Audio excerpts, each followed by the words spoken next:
지난 20일 고3 등교 시작에 이어 27일 초등학교 1, 2학년과 유치원, 중3, 고2 학생들이 두 번째 등교 수업을 진행했습니다. 농산물 판매도 비대면 직거래가 점점 늘고 있습니다. 최근 밀양시는 한 온라인 쇼핑몰과 협약을 체결하고 지역 농특산물을 판매하고 있습니다.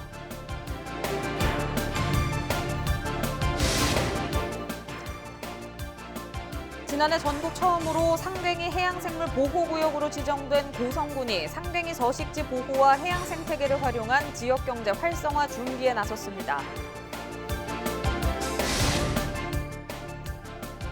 창원시가 인공지능 사업을 육성하고 지원하기 위한 조례를 전국에서 처음으로 제정했습니다.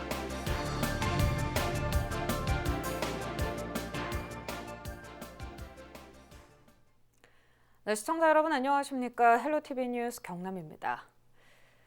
온라인 입학식에 온라인 수업을 계속 받아왔던 올해 초등학교 1학년들이 드디어 학교와 만났습니다. 따뜻하게 아이들을 맞아준 선생님. 코로나 우려 속 모든 것이 조심스러웠지만 만남의 시간은 설렘 가득했습니다. 그 현장 권정숙 기자가 전해드립니다. 유례없는 온라인 입학식을 하고 손꼽아 기다리던 첫 등교. 낯선 환경에 머뭇거림은 잠시뿐.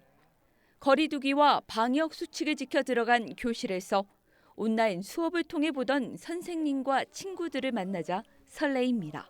친구들이 만나서 좋고 어제부터 친구들 만나는 생각에 정신이 없었어요. 뛰어서 놀 때 마스크를 다 벗잖아요. 그러니까 여기 혹시나 침이 틀까 봐 여기 이걸 하는 거예요. 하지만 부모님들은 교문 앞에서 쉽게 발을 떼지 못합니다. 마스크를 끼고 있어야 되니까 답답하고 또 애들끼리 또 놀아야 되니까 근데 놀지도 못하고 그럴 것 같아서 그게 좀 걱정이에요. 잘할 것 같고 마스크 답답해도 뭐 참아야 되니까 집에서 교육을 좀 시키고 있는데 좀 그런 것 같아요. 빨리 없어져야 될 텐데 이게. 27일 1, 2학년을 필두로 초등학교와 유치원, 중3, 고2 학년의 등교가 시작됐습니다. 코로나 사태가 끝나지 않은 만큼 예방이 우선. 자, 마스크는 어떻게 해야 돼요? 항상 쓰고 있어야 됩니다. 그렇죠? 그리고 친구와는 얼마만큼의 거리를 유지해야 되죠? 2m는 어느 정도의? 그렇죠. 팔을 벌려보세요. 자, 내가 팔을 벌렸을 때 내 친구가 팔에 닿으면 안 되겠죠? 그렇죠? 네, 항상 거리를 유지해 주도록 하세요. 등교 시간 조율을 시작으로 책상은 거리를 띄었고 급식도 간격과 시간을 나눴습니다. 마스크 착용이 관건인 만큼 아이디어까지 동원됐습니다. 등교를 하고 나면 자기 반 외에는 만나지를 않습니다. 이렇게 수업 시간을 조정하여서 자기 반 외에는 만나지 않도록 하였고 등교 시간을 또 조정하여서 학년 군별 외에는 또 만나지 않도록 최대한 접촉이 적도록 이렇게 했습니다. 고3 등교를 시작으로 우려 속에 이루어진 두 번째 등교 수업. 감염 환자 없이 진행된다면 6월 3일에는 초등학교 3, 4학년과 중2, 고1 학생들이 8일에는 나머지 학년의 등교가 이뤄집니다. 헬로티비 뉴스 권정숙입니다. 부산과 경남에서 코로나19 지역 감염은 주춤하는 모습이지만 타 지역에선 소규모 감염 사례들이 잇따라 발생해 긴장을 놓을 수 없는 상황입니다. 부산 도시철도를 비롯해 버스와 택시에서는 개인 방역의 가장 기본 수칙인 마스크를 착용하지 않을 경우 탑승을 제한하는 제도가 시행됩니다. 안수민 기자가 시행 첫날 부산 도시철도 서면역에 다녀왔습니다. 아침 출근 시각, 지하철에서 사람들이 쏟아져 나옵니다. 대다수는 마스크를 착용했습니다. 하지만 종종 마스크를 착용하지 않은 사람들도 눈에 띕니다. 깜빡하고 가져오지 않았거나 저 마스크 착용 좀 부탁드리겠습니다. 마스크 착용 좀 부탁드리겠습니다. 마스크요? 예. 나도 왔던데. 답답함에 마스크를 잠시 벗어둔 사람들도 있습니다. 있는데 내가 깜빡. 서울은 그랬는데 지금 지방은 좀 덜하다 이거. 지방은 그렇게까지 할 수 있나 생각합니다. 앞으로 이 같은 상황에서는 도시철도 탑승이 제한될 수 있습니다. 정부의 강화된 방역 지침에 따라 대중교통 마스크 의무화가 시행되면서 시도지사의 권한으로 승차 거부가 가능해진 것. 대다수 시민들은 꼭 필요한 조치라며 환영의 뜻을 밝혔습니다. 당연히 코로나면 당연히 뭐 해야 되지, 안 하면 안 되지요. 코로나 오르면 안 되니까 당연히 해야 된다고 생각하고 있어요. 이게 남한테도 다 피해가 가는 거니까 네. 주변에 안 퍼지려면 착용해야 된다고 생각합니다. 서면역과 부산역, 연산역 등 부산 도시철도 주요 역사에는 마스크 자판기도 설치될 예정입니다. 마스크를 이제 챙겨 오시지 못한 고객님들의 편의를 위해 주요 8개 역사에 마스크 자판기를 설치할 예정입니다. 설치 시기는 6월 초순부터 6월 중순까지 순차적으로 설치 완료할 예정입니다. 잡힐 듯 잡히지 않는 코로나19 사태의 장기화 속에 지하철은 물론 버스와 택시, 비행기까지 이제 모든 대중교통에서 마스크 착용은 선택이 아닌 의무입니다. 헬로티비 뉴스 안수민입니다. 포스트 코로나 시대, 농산물 판매도 비대면 직거래가 점점 늘고 있습니다. 최근 밀양시는 이런 추세에 맞춰 대형 온라인 쇼핑몰과 협약을 체결하고 농산물을 꾸준히 판매하기로 했는데요. 반응이 꽤 좋다고 합니다. 장보영 기자입니다. 꽉 찬 알맹이로 주렁주렁 매달려 있는 초록빛 토마토들이 수확됩니다. 토마토는 선별 포장을 거쳐 당일 물류 창고로 이동합니다. 주문을 받는 즉시 소비자에게 배송하기 위해서입니다. 최근 들어 온라인 판매에 뛰어든 밀양의 한 토마토 농가는 행복한 비명을 지르고 있습니다. 어느새 보니까 매출이 발생하기 시작하고 그래서 통신 판매가 좀 생각보다는 급속도로 좀 많이 이루어졌다. 우리가 포장한 제품이 바로 소비자들한테 가니까 그 어떤 제품에 대한 이제 자부심. 이 씨는 지난 4월부터 직거래로 토마토 2,300만 원어치를 판매했고 온라인 쇼핑몰을 거쳐 배송을 시작한 뒤로는 5일 만에 300kg을 납품했습니다. 온라인 직거래 판매는 유통 마진이 적어 상대적으로 저렴한 데다 직접 구매하러 가지 않아도 신선한 상태로 빠르게 배송된다는 장점으로 최근 인기가 높습니다. 이처럼 신선도가 생명인 과일, 채소 등 농산물은 빠른 배송이 무엇보다도 중요합니다. 코로나 이후 비대면 직거래 열풍에 밀양시도 동참했습니다. 밀양시는 온라인 판매를 확대하기 위해 최근 유통업체인 쿠팡과 업무 협약을 체결하고 밀양 특산물인 고추 등을 온라인으로 판매하고 있습니다. 그 결과 판매 한 달 만에 5억 원의 매출을 올렸습니다.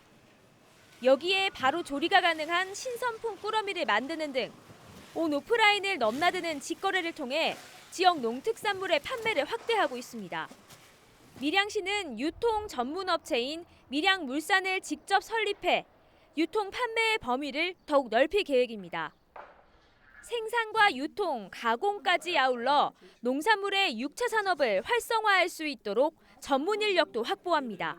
연중 한 8,200억이 생산되는데 이런 부분을 제각받고 팔 수 있는 농산물 시장 개척이 매우 중요하다고 보겠습니다. 그래서 시장 개척을 위한 농산물 전체 컨트롤을 할 수 있는 전문가를 고용해서 우리 회사를 설립하면은 농산물 소득 증대에 크게 일조할 것으로 보고 있고. 전국 지자체에서 처음으로 온라인 유통업체와 업무 협약을 맺은 밀양시. 포스트 코로나 시대 농산물 직거래 선두주자가 될 수 있을지 관심이 모아집니다. 헬로티비 뉴스 장보영입니다. 네, 지난해 고성군 자란만 일대가 전국에서 처음으로 상갱이 해양생물 보호구역으로 지정이 됐지요. 고성군은 상갱이 서식지 보호는 물론 해양 생태계를 활용한 지역경제 활성화 방안 마련에 나섰습니다. 보도에 표영민 기자입니다. 고성군 자란만입니다. 지난해 12월 전국에서 처음으로 상갱이 해양생물 보호구역으로 지정됐습니다. 사람이 웃는 모습과 닮아 웃는 돌고래로 불리는 상갱이는 국제거래에 관한 협약에서 보호종으로 지정된 국제적인 멸종위기종입니다. 주로 남해안에서 발견되는 상갱이는 현재 고성 자란만에 10마리 정도가 서식하는 것으로 알려졌습니다. 고성군은 상갱이의 체계적인 보호와 상갱이가 사는 해양 생태계라는 점을 활용한 산업 간의 공정 방안 마련을 위해 심포지엄을 열었습니다. 해양 생물과 함께 풍요롭고 행복하게 살아갈 수 있는 방법은 무엇인가? 우리가 가고자 하는 이 길은 고성군 혼자서 헤쳐나가는 것은 너무 오래 걸리고 많은 어려움이 있다는 것은 잘 알고 있습니다. 이날 심포지엄에서는 각 분야의 해양 전문가들의 다양한 의견이 쏟아졌습니다. 특히 울산과 제주도와 같이 고래 등 해양 생물 보호를 통한 생태 관광 산업에 시선이 집중됐습니다. 고성군을 대표하는 공룡과 상갱이, 연안 해양 생물을 하나의 관광 상품으로 묶어 새로운 지역 브랜드로 만들자는 제안도 나왔습니다. 현장에서 체험을 하는 관찰 선박도 있고 그에 따른 체류 시설도 있어야겠지만 제일 중요한 거는 그 체험 교육 시설, 그러니까 일종의 방문자 센터 같은 것들이 존재해야지 거기가 거점이 되고. 고성군은 심포지엄 내용을 바탕으로 지자체와 정부가 참여하는 정책협의체를 구성하고 보호구역의 관리와 지역경제 상생 모델 등을 만들어 나갈 계획입니다. 고성군이 상갱이와의 공존 준비를 시작한 가운데 성공적인 상생 방안도 마련할 수 있을지 관심이 모아지고 있습니다. 헬로티비 뉴스 표영민입니다.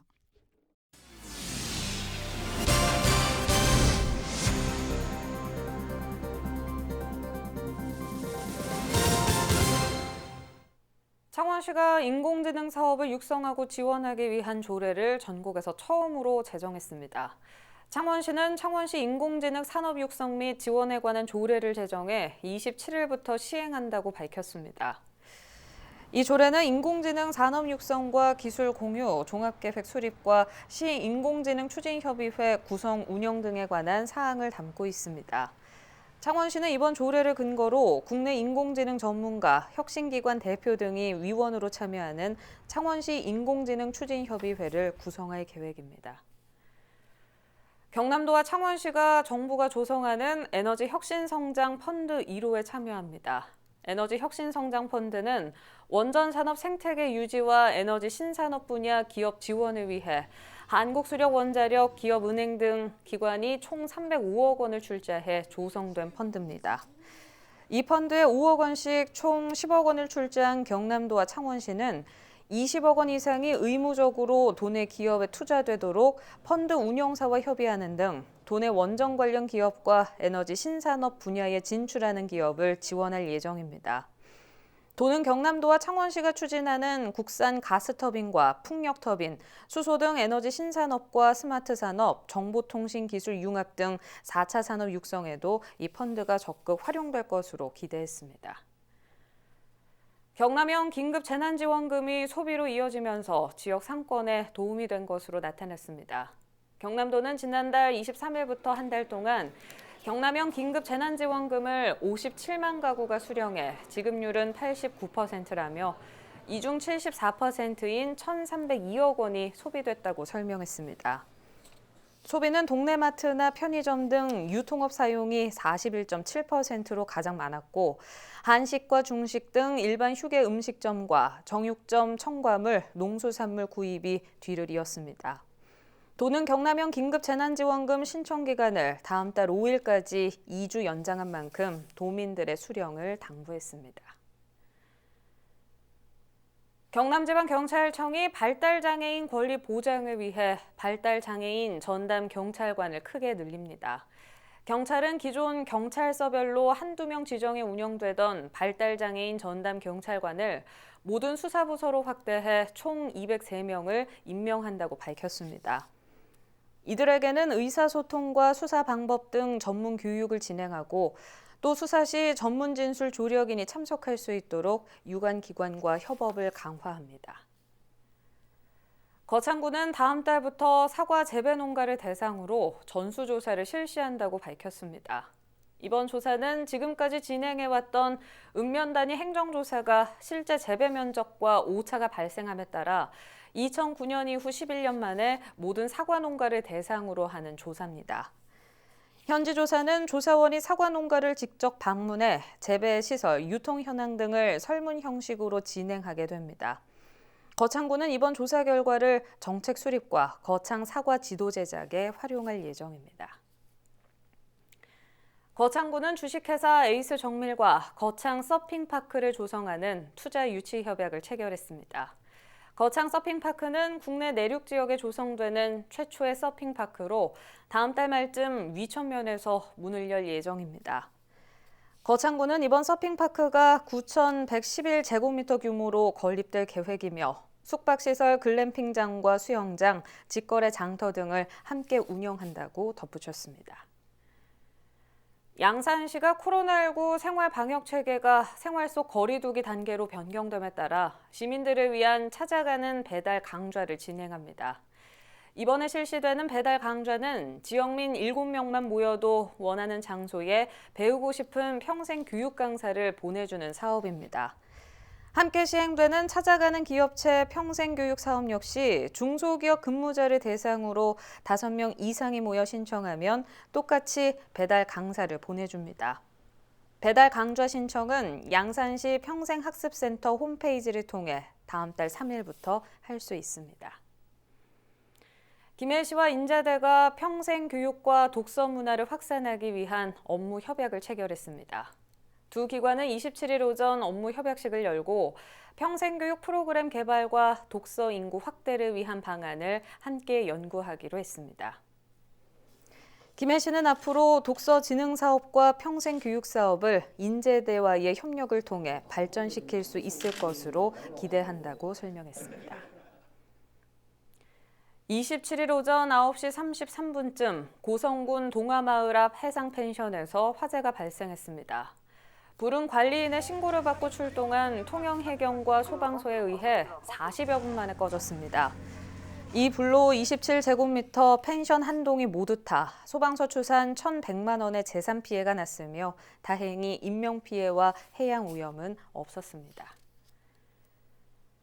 지난 26일 오후 4시 10분쯤 통영시 산양읍 오비도 마을 앞 해상에서 79살 A씨가 바다에 빠져 숨졌습니다. 바닷가에서 의식을 잃은 채 쓰러져 있는 남편을 발견한 A씨의 부인이 통영해경에 신고했으며 연안구조정과 구조대가 출동해 A씨를 병원으로 옮겼지만 끝내 숨졌습니다. 해경은 부인과 주민 등을 상대로 정확한 사고 원인을 조사하고 있습니다. 통영해양경찰서는 지난 26일 오후 7시 50분쯤 사천시 팔포항 앞바다에 빠진 자살 의심자를 구조했다고 밝혔습니다. 주민 신고를 받고 출동한 해경은 38살 A씨를 구조해 인근 병원으로 옮겼으며 다행히 생명에는 지장이 없는 것으로 알려졌습니다. 네, 이어서 날씨입니다. 목요일 대체로 맑지만 낮에 가끔 구름 많겠습니다. 아침 최저 기온 14도, 낮 최고 기온 25도로 예상됩니다.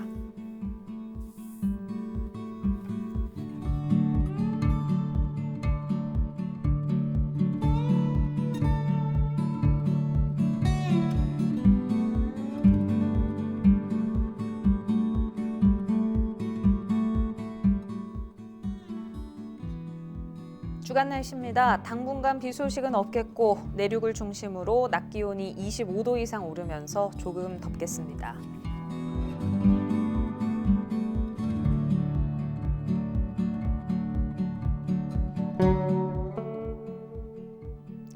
이어서 바다 날씨입니다. 해상도 비 소식은 없는 가운데 남해 동부 먼 바다는 바다의 물결이 최고 1.5m까지 일겠습니다.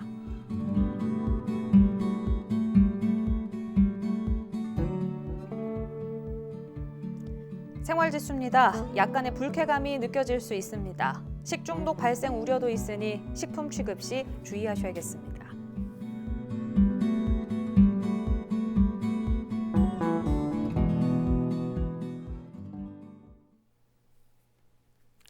네, 유튜브 채널 헬로 경남 통해서 오늘 뉴스 다시 보실 수 있습니다. 이상으로 뉴스 마칩니다. 저희는 늘 지영민 곁에 있겠습니다. 시청해주신 여러분 고맙습니다.